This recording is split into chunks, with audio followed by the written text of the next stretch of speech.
as nossas Bíblias em Efésios capítulo 4.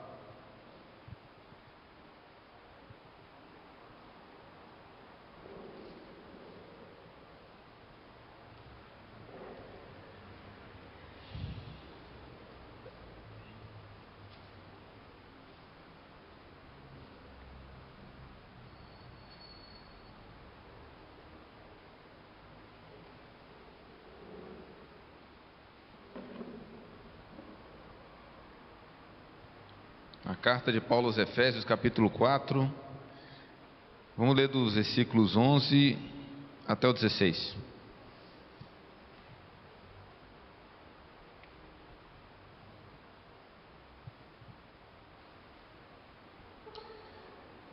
Antes aqui ele está falando do próprio Jesus, que subiu às alturas, levou cativo o cativeiro, subiu e deu dons aos homens.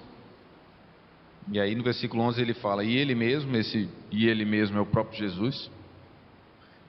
Então o próprio Jesus concedeu uns para apóstolos, outros para profetas, outros para evangelistas e outros para pastores e mestres, com vistas ao aperfeiçoamento dos santos, para o desempenho do seu serviço, para a edificação do corpo de Cristo, até que todos cheguemos à unidade da fé e do pleno conhecimento do Filho de Deus, a perfeita varonilidade, à medida da estatura da plenitude de Cristo, para que não mais sejamos como meninos, agitados de um lado para o outro e levados ao redor por todo vento de doutrina, pela artimanha dos homens, pela astúcia com que induzem ao erro, mas, seguindo a verdade em amor, cresçamos em tudo naquele que é a cabeça, Cristo, de quem todo o corpo, bem ajustado e consolidado pelo auxílio de toda junta, segundo a justa cooperação de cada parte, efetua o seu próprio aumento para a edificação de si mesmo em amor. Semana passada o Adeus falou sobre uma igreja dos sonhos de Deus. Não sei se você lembra disso. E é a igreja também do sonho, acho que todo cristão, né? Quando a gente pensa no modelo de igreja, a gente corre já lá para Atos 2, 42, Atos 2 em geral, aquele começo da igreja. E aí a pergunta que fica, a igreja dos sonhos de Deus ficou só num sonho? Foi só um sonho que durou aquele momento, aquele boom ali de 3.000, aquela maravilha? Depois veio a primeira perseguição e aí nunca mais a igreja foi a mesma coisa? Será que é isso? Será que Deus tinha um sonho que ficou só no sonho? Será que o nosso Deus é assim? É aquele que desiste dos sonhos dele tão fácil, que faz as coisas sem pensar, faz as coisas sem muito critério, estava de repente ali, deu uma vontade nele, mandou o Espírito Santo descer em línguas de fogo, deu aquele rebuliço e... Não é assim. Se você for olhar e analisar com critério, o próprio discurso do Pedro, ali em Atos 2, 42, ele começa a falar, e o próprio Paulo também, todos os outros discursos que aqueles apóstolos fizeram para judeus, para autoridades romanas, para gregos, para onde fosse, eles batiam sempre naquela mesma tecla. Olha, Deus tinha um plano, ele decidiu abençoar o mundo, primeiro por meio dos judeus, e aí as coisas foram caminhando com a própria nação de Israel, até que chegou um ápice, um momento decisivo na história em que ele mandou o filho dele. Esse filho dele morreu, e agora o que vocês estão vendo do próprio Espírito Santo, da própria igreja crescendo, é a concretização do plano de Deus. E seguiu. Então não creiam, irmãos.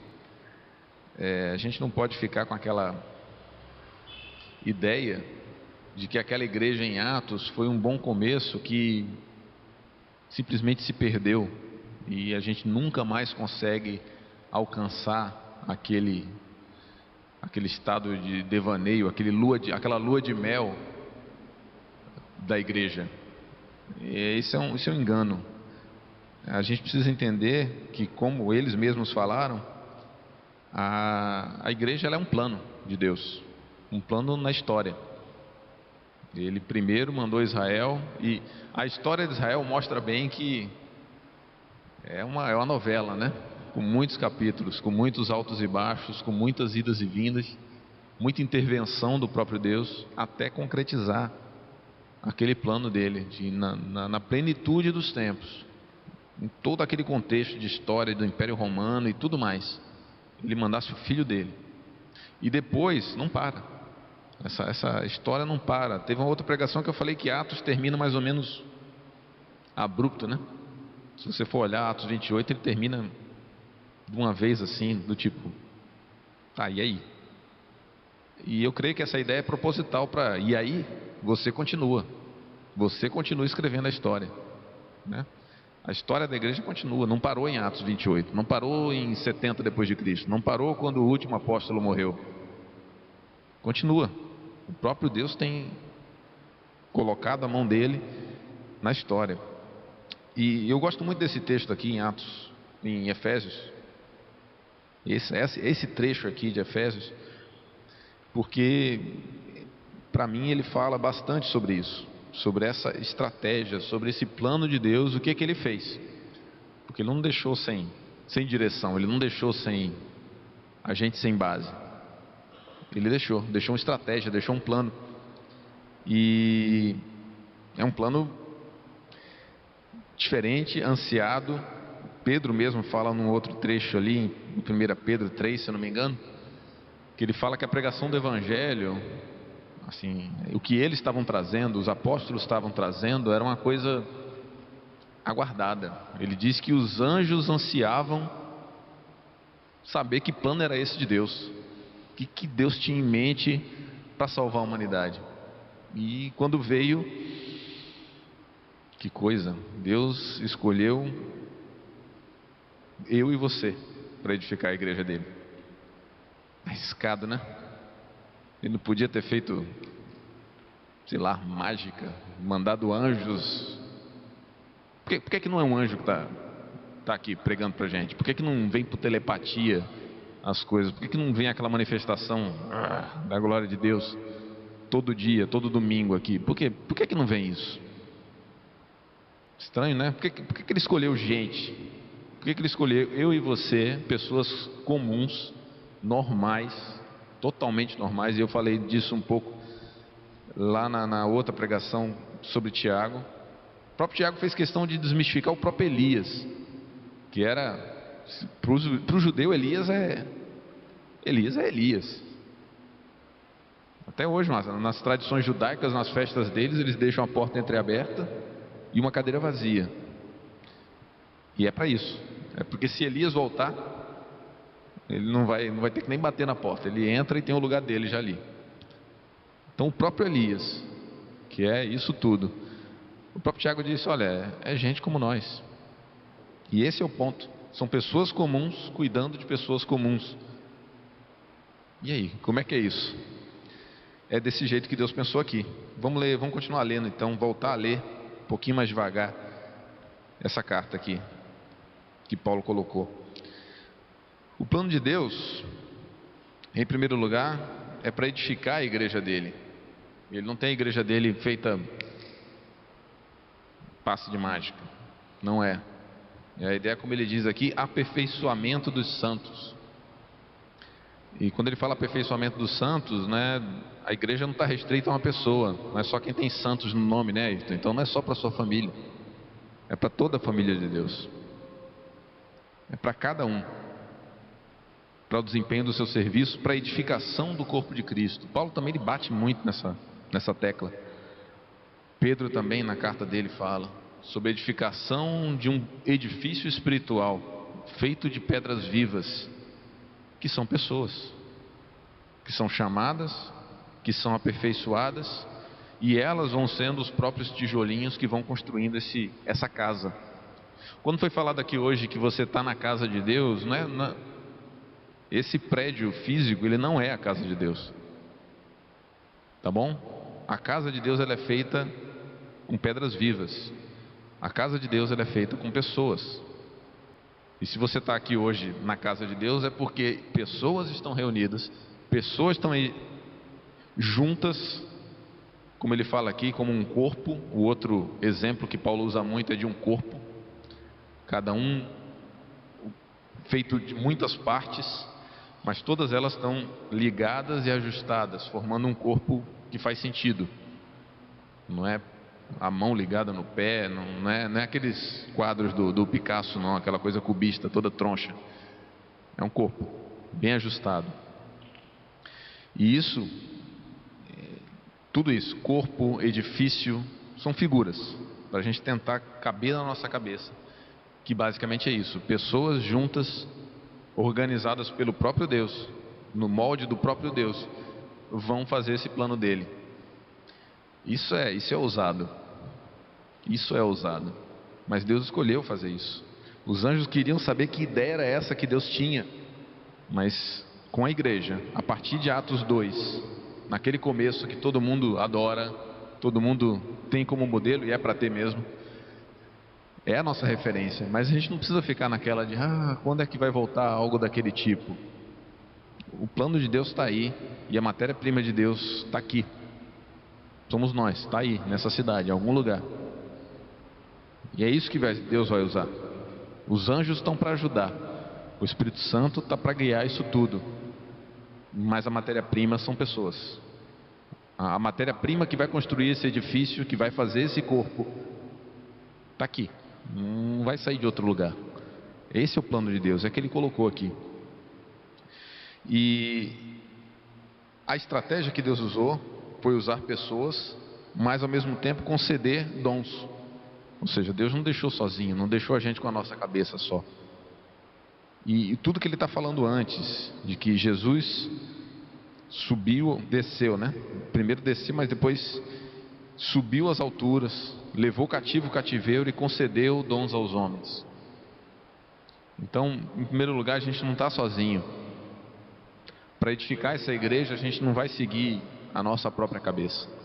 As ferramentas que a gente vai usar para construir esse edifício, para ajustar esse corpo, não são ferramentas nossas. Isso é que começa a fazer sentido, de que aquela loucura toda de arriscado, de está usando homens, está usando pessoas. Deus usa pessoas, mas com as ferramentas dele. E as ferramentas que ele tem é distribuir dons de uma maneira muito generosa, porque essa é a característica do nosso Deus. Não é murrinha, não é muquirana, não é mão de vaca. Jesus dá, e dá com liberalidade esses dons. E aí eu queria que a gente olhasse aqui para esse versículo 11.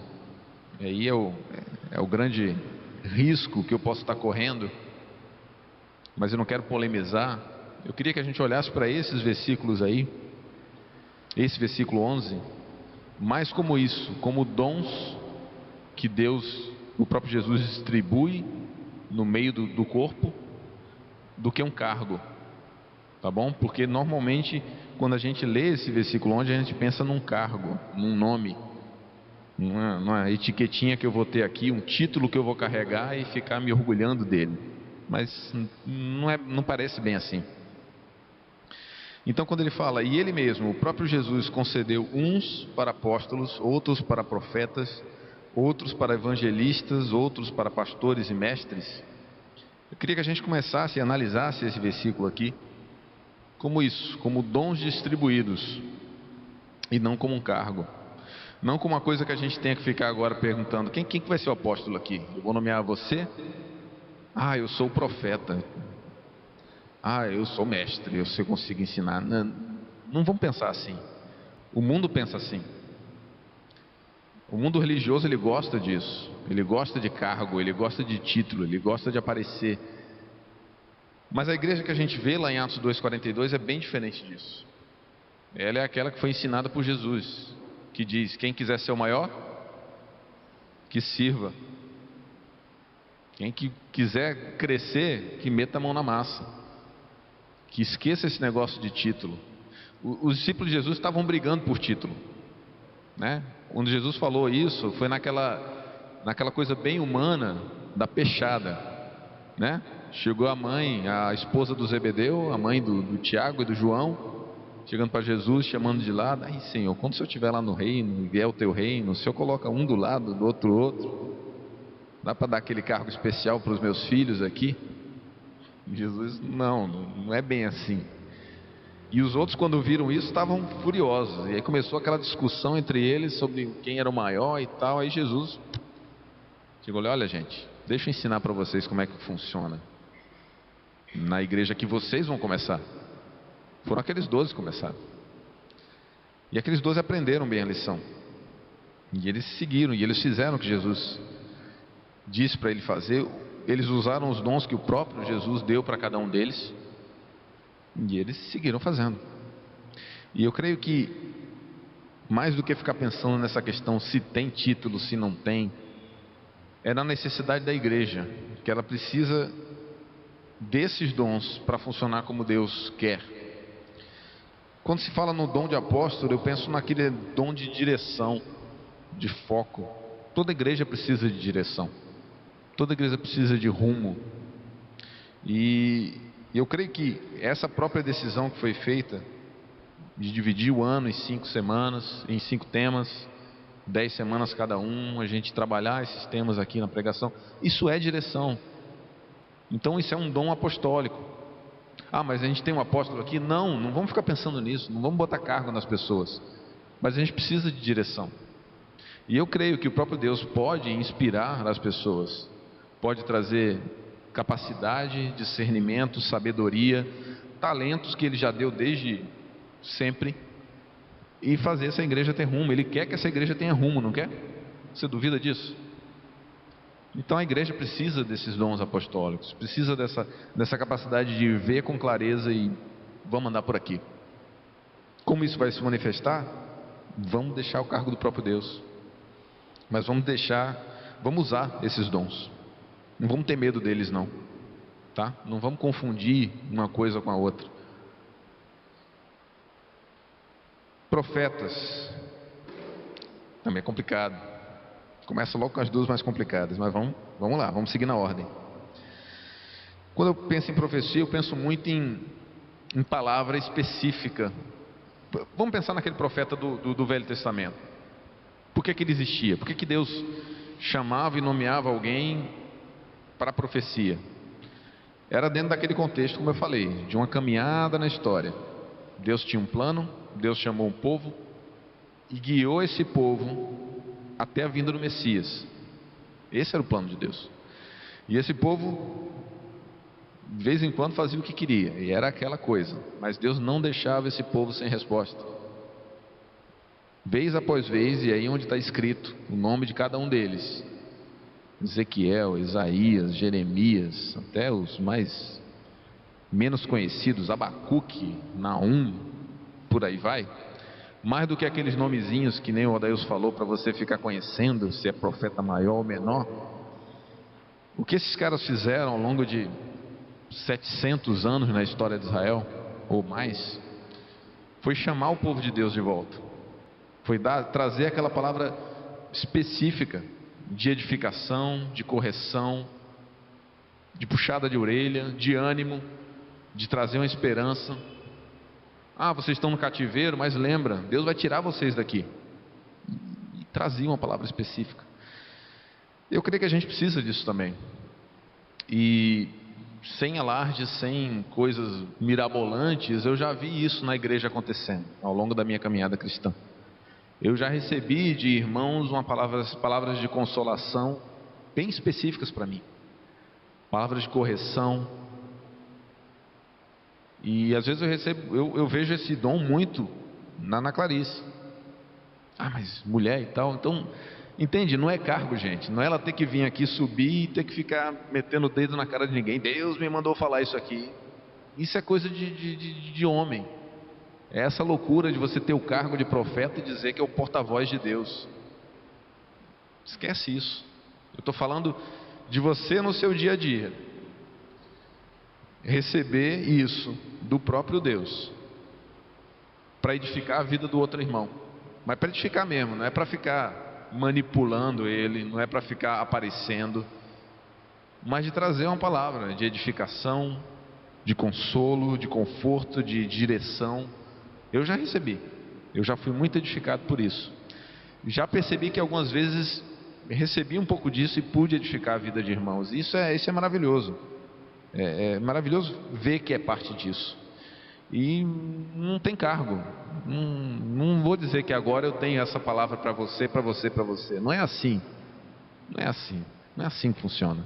Não é assim que eu vi funcionar. E eu não creio nisso. Mas eu creio que a igreja precisa disso. A gente precisa no nosso dia a dia, de vez em quando, nessa caminhada, nesse desenrolar do plano de Deus. A nossa vida às vezes vai querendo sair do rumo, e é onde eu creio que Deus usa, especificamente, usa a palavra dele, e às vezes traz aquela pessoa para trazer aquele trecho da palavra que você sente quando, como fala lá, rasga, penetra mais do que espada de dois gumes. É disso que eu falo, é desse tipo de profecia que eu falo, daquela coisa que você não tem dúvida, até a própria pessoa está meio, nem sabe direito por que fez isso, ou está tão consciente, mas você sabe que veio. Então é desse dom que eu falo. Evangelistas, a ideia de alcance, de alcançar os perdidos, mas não só isso, mas trazer ordem para a própria igreja. Quando eu falo disso, eu penso em Tito, penso em Timóteo, e o próprio Paulo instruindo eles a serem, apesar de jovens, evangelistas, pessoas que organizavam, que traziam instrução, traziam ordem, traziam estímulo, fazer a coisa andar. A igreja precisa disso? Claro que precisa. A gente tem que dar um cargo para essa pessoa? Não exatamente na mesma, agora. Semana que vem, daqui a um mês, a gente vai ter que ter isso. Calma, não é bem assim. Quando eu vejo pastores, me lembra cuidado, né? Essa é a figura da Bíblia.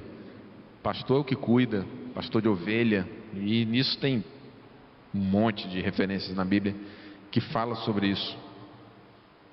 E há muita associação de pastor com bispo e presbítero na Bíblia. Isso é bem real e é isso mesmo.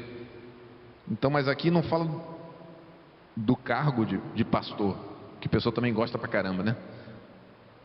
Pastor, e aí fica aquela coisa de paparicar o cara poder se apresentar como pastor em algum lugar, traz aquela ideia de autoridade. Mas, irmãos, a autoridade está no nome de Jesus. A autoridade está no poder do próprio Jesus. Então as pessoas não precisam ficar se arvorando disso. Quando eu falo pastor, você vai pensar na figura do pastor, é uma figurazinha doída aquilo ali, rapaz. Tenta imaginar aquele cara horas no pasto frio, sono e cuidando. Não tem nada de glamouroso. A figura do pastor não tem nada de glamourosa. É cuidado, é aquele cuidado que para mim remete mais àquela coisa que nem você falou, da mãe que ficou sem dormir 3 noites.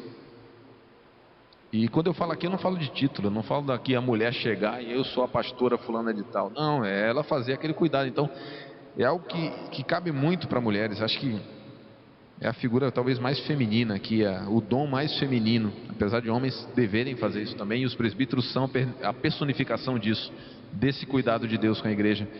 Mas é algo que eu acho que tem que estar espalhado por toda a igreja, esse dom de cuidado, tá? E o próprio Deus dá isso, esse dom, essa capacidade de cuidar uns dos outros, de ser isso, nutrir, cuidar, curar ferida e tudo mais. A igreja precisa desses dons? É claro que precisa, e a gente vê isso manifesto o tempo todo aqui no meio da igreja. Isso é muito bom. E por fim, o de mestres, que seria o dom de ensino. A gente precisa de ter ensino. A própria Bíblia diz: não sejam muitos de vocês mestres, porque é complicado você ensinar alguma coisa. É bom que você viva, é bem saudável que você viva o que você está ensinando. Mas eu não falo só de aulas, de pregação, de nada disso. Uma maneira de ensinar, que está lá em Colossenses 3,16, ele diz: olha, edifiquem-se uns aos outros com salmos, cânticos e hinos espirituais. Então a maneira de edificar a igreja é por cântico também. Então vocês que cantam, escolhem músicas, compõem músicas, é uma maneira de edificar a igreja. Hoje eu creio que muita gente foi edificada pelo que foi cantado. recebeu instrução. Então é uma maneira de ensinar a igreja cantada. Por que não? Então, tudo isso que eu falei aqui, gente, é para trazer a ideia de que esses dons eles não estão concentrados na mão de uns poucos. Não são dons que os 4 presbíteros vão distribuir para vocês. Eles não fazem isso. Eles estão aqui para cuidar. Eles estão aqui para estimular vocês. Eles estão para trazer um pouco dessa direção que precisa. Mas se isso não tiver espalhado no meio de vocês, se isso não tiver borbulhando no meio da igreja, não vão ser eles que vão ser esses 5. Imagina que peso botar na cabeça e nos ombros dessas pessoas, por mais experiência que tenham, por mais dons e talentos que tenham, você botar neles esse peso, vai arriar. Tem como.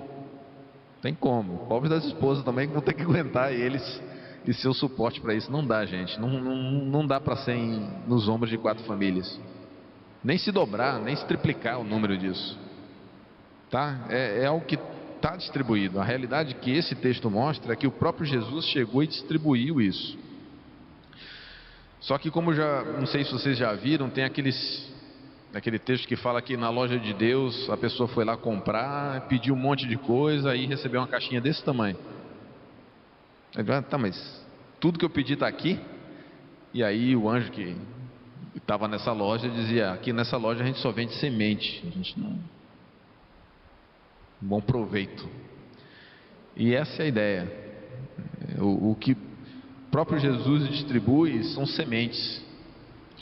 sementes de direção, de palavras específicas, de ordem, de cuidado, de ensino. Está por aí. E aí sim cabe a nós.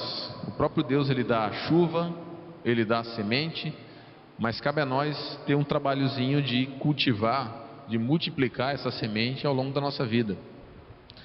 Os 4 presbíteros que foram aqui escolhidos pela própria congregação são pessoas que desenvolveram isso ao longo da vida deles. Não começou ontem, não começou anteontem. É praticamente desde o começo dessa congregação. E neles foram reconhecidas as qualidades, que também está descrito na palavra. Para isso você precisa ter os mestres, ter as pessoas que guiam esse processo.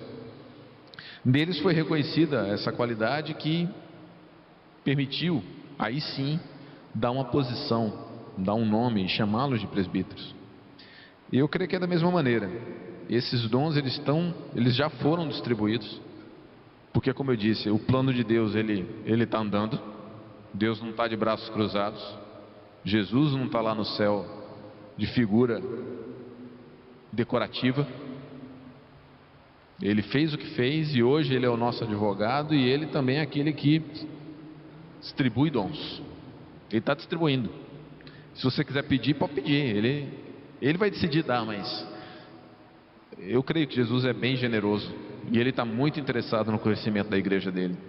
Se você for olhar lá em Apocalipse, está disso, de que vai ter uma festa de casamento. E agora a gente teve uma recente que me ilustrou de um jeito muito, muito impactante, muito tocante, de que é isso. Essa é a figura. O que a gente faz aqui na terra é a figura do que vai acontecer nos céus. Vai ter uma festa de casamento. Jesus é o noivo e ele está preparando a noiva dele. O próprio Deus colocou o Espírito Santo para preparar essa noiva e deixar ela linda. E ele vai fazer isso. Ele não está de braço cruzado não. Tá bom? Então esses dons eles já estão aí. E aí, o que a gente vai fazer com esses dons?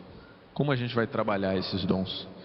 Como já disse em algumas semanas passadas, a gente tem uma ferramenta de Deus que está no plano de Deus, isso está claro na Bíblia, de que é ter essa liderança de homens experimentados, de presbíteros. Então a gente está com um ambiente muito bom para isso acontecer. A gente tem experiência, a gente tem estabilidade, a gente tem sabedoria já na direção da igreja, mas vai ter que crescer. E aí cabe a cada um de vocês não só descobrir esse dom, usar. Esse negócio, se não usar, morre. Se não multiplicar, se não tiver semeadura e colheita o tempo todo, não vai multiplicar. E é onde é bem interessante a gente, e leiam isso em casa, a parábola dos talentos, né? Jesus ilustrou aquele que deu, conforme a capacidade de cada um, uma série de talentos. Quando depois pediu contas, os que tinham mais tinham multiplicado. Aí chegou aquele que pegou e disse: olha, mas ele é um senhor severo e tal, e enterrou. Não multiplicou nada. Então, é uma parábola muito forte, uma parábola muito forte, mas que ilustra essa atitude que você tem que ter com essas sementes que Jesus já distribuiu para você. O que é que Deus deu para você? Capacidade de enxergar, de ter direção, de organizar coisas, de trazer uma palavra de edificação, de alcançar pessoas para Cristo, de ensinar, de cuidar. O que é que Ele te deu? E essa lista aqui, ela não é exaustiva não, tá? Romanos 12 tem uma série de dons de administração, de ministrar, de trazer palavra. Em Coríntios tem vários outros também. Então, a ideia não é fechar a lista, mas eu achei essas que estão aqui para organizar a igreja. Efésios é uma carta que fala sobre a noiva de Cristo, fala sobre a igreja. O que é a igreja? Como ela é grande, como ela está nos planos de Deus, como ela é gloriosa. E aí fala desse plano, dessa estratégia de Deus de edificar a igreja. Como diz aqui, é para a edificação do corpo de Cristo. Não é para ninguém ficar aparecendo, não é para dar títulos para as pessoas. Não tem nada a ver com isso. É para edificar o corpo de Cristo. É para a gente não ficar para lá e para cá com esse todo vento de doutrina, como aqui tem dizendo. Para a gente não ficar inconstante, indo atrás de qualquer modismo, da nova onda do momento, do mundo religioso. Não. O aperfeiçoamento desses dons, o uso desses dons vai deixar a gente firme, vai deixar a gente chegar até uma unidade, como diz, chegar a uma estatura de Cristo. Cara, isso também é uma coisa impensável. Como é que pessoas se ajustando vão chegar a ser do tamanho de Jesus? Pasmem, esse é o plano de Deus. Esse é o plano de Deus. Eu acredito que Ele é capaz de fazer isso. Mas a gente precisa acreditar também. A gente precisa ser inspirado por esse sonho de Deus e deixar o próprio corpo. Porque é interessante que, como diz no último versículo 16, ele diz que o corpo bem ajustado e consolidado pelo auxílio de toda junta, segundo a justa cooperação de cada parte, ou seja, todo mundo tem que fazer a sua parte, efetua o seu próprio aumento para a edificação de si mesmo em amor.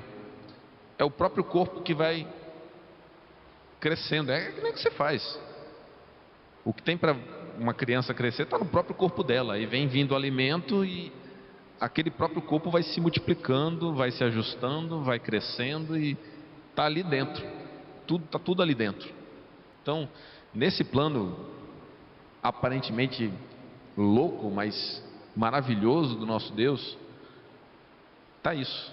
Pessoas recebendo dons da parte dele, ajustadas pelo próprio Espírito Santo, elas mesmas se ajustando, elas mesmas se edificando, elas mesmas crescendo e ajudando umas às outras. Então, a partir do momento que você descobre esse seu dom que você tem, que o próprio Jesus deu, use, edifique, busque ajustar isso uns com os outros. É meio estranho no começo, como qualquer corpo no começo, ele é meio descoordenadinho, é só ver qualquer bebê. Ele demora um tempo para poder andar, para depois correr, para depois falar e por aí vai. Então tem um tempo, tem um ritmo para o corpo crescer. E isso tudo é coordenado pela cabeça. E a cabeça não está aqui, visível. A cabeça é o Senhor Jesus. Ele é que vai dar a direção. E a gente precisa confiar nisso. Amém? A gente tem a palavra também para isso. E para isso esses dons eles vão se ajudando. Só que a gente não pode parar. A gente não pode enterrar o nosso dom. A gente não pode transferir a responsabilidade de ser a cabeça ou de dar o crescimento do corpo para 4 pessoas. Eles receberam dons, usaram e hoje estão numa posição que são a referência, que são a ajuda, que são uma segurança que a gente tem para que esse corpo, esse crescimento aconteça da maneira que Cristo quer. Glórias a Deus por isso, porque temos isso. Mas não transfiram para eles ou para qualquer outro a coisa que cabe a você. O uso e o aperfeiçoamento dos dons que Jesus deu para você, para cada um. Não negligencie isso, sob pena desse corpo ficar faltando o dedinho, ficar capenga de algum jeito. Não faça isso. Amém? Então, eu queria trazer essa exortação para vocês de que